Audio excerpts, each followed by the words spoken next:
September ১২ কেন্দ্রীয় শিক্ষার্থী সংসদের ভোট গণনা শুরু। ১৯ হলের গণনা শেষ, বাকি রবীন্দ্রনাথ নজরুল হল। জাহাঙ্গীরনগর বিশ্ববিদ্যালয়ের কেন্দ্রীয় শিক্ষার্থী সংসদ নির্বাচনে ভোট গণনা চলছে আজ শনিবার সকালে। জাহাঙ্গীরনগর বিশ্ববিদ্যালয়ের কেন্দ্রীয় শিক্ষার্থী সংসদ জাকসু নির্বাচনে ১৯টি হলের ভোট গণনা শেষ হয়েছে। এখন গণনা চলছে বাকি 2টি হলের।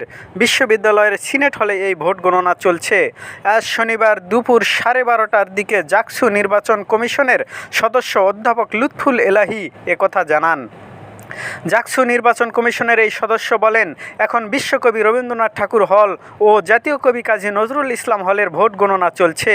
এর আগে দুপুর 12:15টার দিকে বিশ্ববিদ্যালয়ের সিনেট হলে জাকসুর প্রধান নির্বাচন কমিশনার অধ্যাপক মোহাম্মদ মনিরুজ্জামান সাংবাদিকদের সামনে বলেন, আজ শনিবার সন্ধ্যা 7টার মধ্যে ভোট গণনা শেষ করে ফল প্রস্তুত করে ঘোষণা করতে পারবেন বলে আশা করছেন তিনি। জাকসু নির্বাচন তৃতীয় দিনের ভোট গণনায় বিলম্বের পেছনে কারণ, এবার সন্ধ্যা 7টার মধ্যে ফলাফলের আশা দেখাচ্ছে নির্বাচন কমিশন।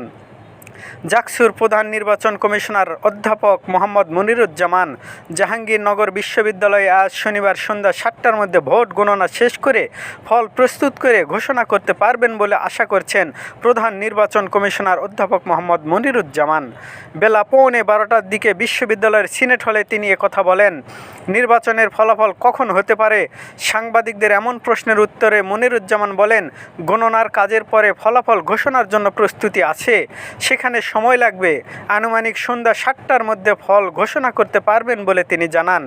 ভোট গণনার কাজ পালা করে চলছে কি না এমন প্রশ্নের উত্তরে প্রধান নির্বাচন কমিশনার জানান, সেটা করার কোনো সুযোগ নাই। এর আগে গতকাল শুক্রবার রাতের মধ্যে জাকসু ও 21টি হল সংসদের ভোট গণনা শেষে নির্বাচনের ফলাফল ঘোষণা করা হবে বলে জানিয়েছিলেন প্রধান নির্বাচন কমিশনার অধ্যাপক মোহাম্মদ মনিরুজ্জামান। গতকাল সন্ধ্যা 7:30টার দিকে তিনি একথা জানান।